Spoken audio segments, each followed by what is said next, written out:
Nathan Carter wasn't used to starting over. At 18, with one final year of high school ahead of him, the last thing he wanted was to uproot everything and start anew. But fate, or more precisely, his father's career in forestry management, had other plans. And so, in late August, Nathan found himself driving up winding mountain roads with his family to a new town, one of those quiet places where the air smelled of pine and everyone seemed to know each other's birthdays. The house was smaller, older, but full of charm. His new room overlooked a stretch of woods that turned golden at dusk. It was beautiful. Peaceful, even. But Nathan didn't care much for peace. He craved familiarity. His new school, Ridgemont High, was as old as the town. The kind of school with creaky wooden floors and ivy climbing up the bricks. He expected the usual, blank stares from classmates, shallow introductions, teachers who went through the motions. What he didn't expect was her. It was his second period on the first day, English literature. The room was warm, sunlight pouring through tall windows. Students buzzed with idle chatter, until the door opened and silence followed. She stepped in. Slender but strong in posture. Chestnut brown hair tied loosely at her neck. She wore a green cardigan over a simple cream blouse, and yet it looked elegant. Her face was calm, her eyes kind, but they held a weight, something unreadable, as though she'd lived more than anyone else in the room. "Good morning," she said, her voice smooth, thoughtful. "I'm Mrs. Bell. I teach literature. You may call me Ms. Bell, if you prefer." Nathan blinked. Mrs. Bell. That name rang with both formality and something poetic. He didn't know what it was, but from that moment on, something shifted in him. And it wasn't just about admiration. It was curiosity, intense, unrelenting. Nathan sat in the third row from the front, usually the place for students who didn't want to seem overeager but still wanted to pay attention. And attention he gave, to every word Ms. Bell said, to every turn of her wrist as she scribbled quotes on the board, to every pause she took before asking questions about Poe, Bronte, or Frost. She had a habit of quoting poetry aloud, her voice soft but resolute. When she read "Nothing Gold Can Stay," her voice caught slightly on the last line, like it meant something personal. Classmates gossiped about her, of course. Whispers said she'd lost her husband 3 years ago in a car accident. That she moved back to her hometown afterward, resumed teaching. That she didn't date, didn't smile often, and never spoke of her personal life. Nathan never joined those whispers. He was too absorbed in watching her from a quiet distance, trying to read between the lines of who she was. One day, as class ended, he stayed behind under the excuse of packing his things slowly. She was erasing the board. "You like Frost?" she asked, catching his lingering eyes. He nodded. "Yeah. Especially the sadness in it. It feels honest." Ms. Bell turned, a slight smile curling her lips. "Most people skip past the sadness. You noticed it. It's hard not to." For a moment, their eyes met. Something passed between them, not attraction, not yet, but recognition. Of someone who carried grief quietly. "Have a good afternoon, Nathan," she said, breaking the moment gently. "You too, Ms. Bell." He walked out, heart beating faster than it should have.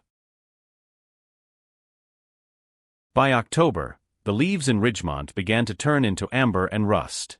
The air cooled, and the world felt like a painting in motion. Ms. Bell introduced the poetry unit, asking students to submit a personal piece, anything from free verse to a sonnet. Nathan stayed up that night, unable to stop writing. It wasn't for a grade, it was for her. The next morning, he turned in a folded page with slightly shaking hands. He'd titled it "Worn Leaves." 2 days later, Ms. Bell handed back all the poems with written feedback. His had a small note in the corner. "There's a deep ache in your writing. It's beautifully restrained. You see more than you let on." He stared at that sentence until the end of class. After the bell rang, she called him to her desk. "Nathan," she began, "do you write often?" "Only sometimes. Mostly when I can't sleep." She studied him, and then quietly asked, "Would you be interested in joining the literary magazine? I'm the faculty advisor." He hesitated. "I've never been part of anything like that." "That's the best time to start." He nodded. "Okay." Their fingers brushed as she handed him a copy of last year's edition. Just a moment, but he felt it like fire. Outside, the wind picked up, and the trees began to whisper. The literary magazine gave Nathan a reason to stay late once a week. The meetings were informal, 5 students, scattered desks, quiet critique sessions. But every time, he lingered after. One afternoon, rain tapped gently against the windows. Everyone else had left. Nathan stayed, feigning interest in reorganizing drafts. Ms. Bell closed her notebook and looked up. "You don't have to help with cleanup every time." "I don't mind," he replied. "I like the quiet." "Me too," she said. "It's rare these days." Silence followed, but it was a comfortable kind. She looked at him then, not as a student, but as a person. He felt it. "Do you ever feel like you were born in the wrong time?" she asked suddenly. "All the time," he said. "Sometimes I think I should have been a writer in the 1800s. Or a soldier who wrote letters home." Ms. Bell laughed softly, and it was the first time he'd seen real joy in her expression. "I used to write letters too," she said. "To my husband. Before he died." Nathan's breath caught, unsure what to say. But she didn't expect an answer. "I stopped writing after that," she added. "Stopped reading poetry too for a while. Until I started teaching again." Nathan looked at her, his voice soft. "I'm glad you came back to it." She smiled, sadly but truly. "Me too," she whispered. That night, he didn't sleep. He lay awake, staring at his ceiling, trying to name the feeling that was growing in him. Something dangerous, something impossible. But also, something real. November arrived with a chill that wrapped the town in silence. The trees were mostly bare now, their branches like the veins of some sleeping creature. Nathan walked to school with a scarf and notebook in hand, always writing, always thinking of her. Literary magazine meetings had become more than routine. They became sacred. He would stay behind long after the others had gone, helping Ms. Bell organize, edit, or just sit in the silence of shared space. It was during one of those evenings that she handed him a worn copy of Letters to a Young Poet by Rilke. "I think you'll find yourself in here," she said. He took it with both hands, as if it were something holy. "Thank you," he said, eyes locked with hers longer than necessary. "I used to carry it everywhere when I was your age," she confessed. "Rilke taught me that love isn't always about possession. Sometimes it's about seeing the soul of another person and just protecting it." The air between them thickened, as if both had taken a step toward a line neither dared to cross. Nathan broke the silence. "Do you think that kind of love is still possible?" Ms. Bell blinked. "I want to believe it is." Neither of them moved. And then the janitor's cart clanged outside the hall, breaking the spell. "Go home, Nathan," she said gently. He nodded.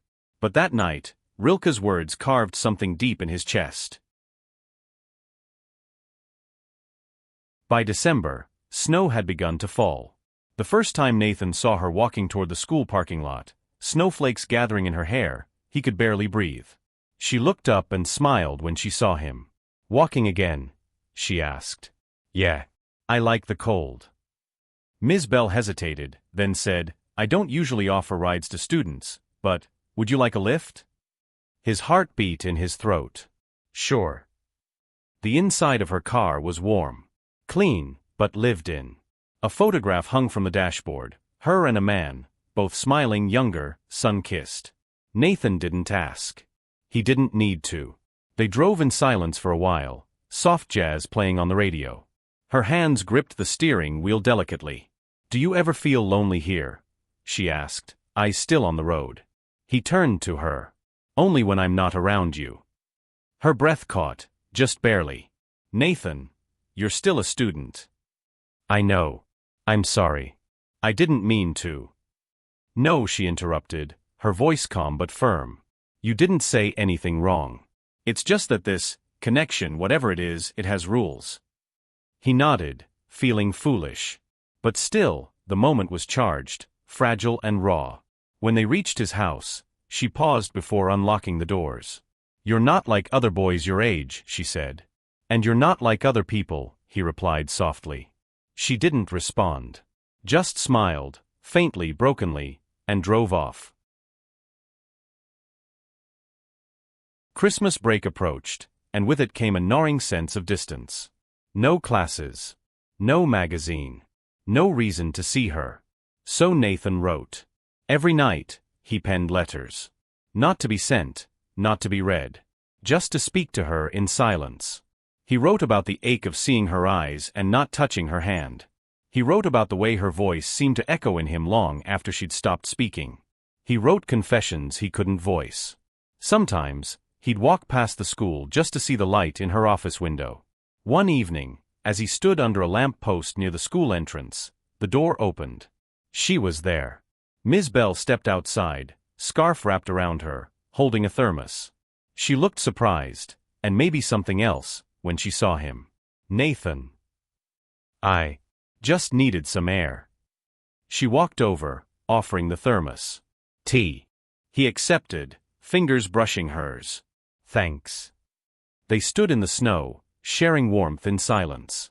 Why are you really here? She asked. I miss talking to you. Ms. Bell closed her eyes. I miss talking to you too. The quiet held its breath. But we can't do this, Nathan. You know that. I know, he said. But it doesn't stop me from feeling it. When she turned to go back inside, she paused. You have an old soul. And old souls often carry heartbreak early. Then she disappeared into the building, and he stood there until the snow began to fall harder. January returned with biting wind and overcast skies. Classes resumed. Ms. Bell greeted him like usual, but her gaze lingered a second too long, her smiles more distant. She was pulling away. But fate had its own timing. One afternoon, the principal announced that due to a burst pipe, after-school activities were cancelled indefinitely until further repairs. The literary magazine would be paused. Ms. Bell looked upset but professional. Nathan stayed after class anyway. I know the club's on hold, he said, but I thought maybe I could still help with something. Ms. Bell looked up from her papers. Nathan, I appreciate it, but maybe it's better if we keep some distance. I understand, he said, but it doesn't change anything. She stood up, crossing the room slowly. Her eyes searched his. You think this is simple, she whispered. I'm your teacher. I'm 15 years older. I've lived a life you can't possibly understand. And I'm still grieving. I'm not trying to replace anyone, he said, voice trembling. I care about you. Her voice cracked. And I care about you, Nathan. Too much. She stepped back, visibly shaken. You need to leave. Please. Nathan left. But he knew. He knew she felt it too. And nothing would be the same again. Graduation came like a quiet storm. Speeches were made. Gowns were worn. Cameras flashed. Parents wept. But Nathan felt like he was floating through it all, untethered. There was a seat in the audience he kept glancing toward, one that stayed empty. Ms. Bell had not come. He'd written her a letter weeks before, never mailed it. It sat in the back pocket of his navy gown, folded and creased from being held too many times. He imagined walking into her classroom one last time, leaving it on her desk. But he didn't. He just left. That summer, he worked 2 jobs and saved every cent. He'd been accepted to a university out of state, creative writing major. His parents were proud. Friends hugged him goodbye. And still, he carried that letter like a secret flame he couldn't put out. Years passed. Nathan grew into his words. He published short stories. He traveled.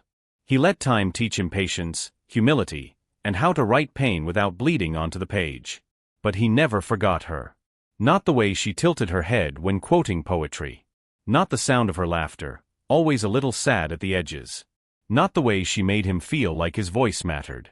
One autumn, 5 years later, he returned to his hometown for a reading at the local library. He wore a black coat and a scarf just like the one she used to wear. The crowd was small. Old teachers. Curious neighbors. A few college students. And her. She stood in the back, hands folded in front of her. Her hair shorter now, a little gray at the edges. But it was her. Ms. Bell. Nathan faltered in the middle of reading a paragraph. He blinked, took a breath, and continued. After the event, she waited outside near the parking lot, just like she had so many winters ago. I read your book, she said softly. He swallowed. Which one? The first. The one about the teacher who gives a boy a copy of Rilke and never sees him again. He smiled, heart thudding. You saw through it. I lived through it. For a moment, neither spoke. The wind danced between them like memory. I'm not your student anymore, Nathan said. And I'm not your teacher. She stepped closer. I thought I'd let go. I tried. But every fall, I think of you. Every time I see those golden leaves. You became part of the season itself. His voice cracked. I never stopped loving you. She looked at him then, not as Ms. Bell. Not as a teacher. Just as a woman who had once loved and lost, and now stood before the boy who had become a man. I've been alone a long time, she said. Afraid. Guilt never let me breathe. But seeing you now, I wonder if we both suffered more than we needed to. He reached out, gently brushing a strand of hair behind her ear. You were worth the wait. This time, she didn't step back. She leaned in. And kissed him. Not like a fantasy. Not like a desperate rush. But like a woman who knew exactly what she was doing. They married in early October, under a canopy of burnt orange trees. It was a small ceremony. No photographers. No spectacle. Just friends, close family, and a few former students who whispered behind their hands in disbelief. But those whispers faded in time. Because their love was never about public approval, it was about two people who found each other across years, rules, fear, and silence. Nathan published more books. Some hinted at their story. Some didn't. Ms. Bell, now Anna, quit teaching and opened a small bookstore with a writing lounge. They called it the Autumn Bell. Every October, they held poetry readings under the same oak tree where they said their vows. She would sit in the front row, a blanket across her knees, while Nathan read. And every year, without fail, he ended with the same quote. Perhaps all the dragons in our lives are princesses who are only waiting to see us act, just once, with beauty and courage. Rilke. People clapped. Some wept. Others just smiled. But the only thing Nathan ever saw was her, his teacher, his muse, his love.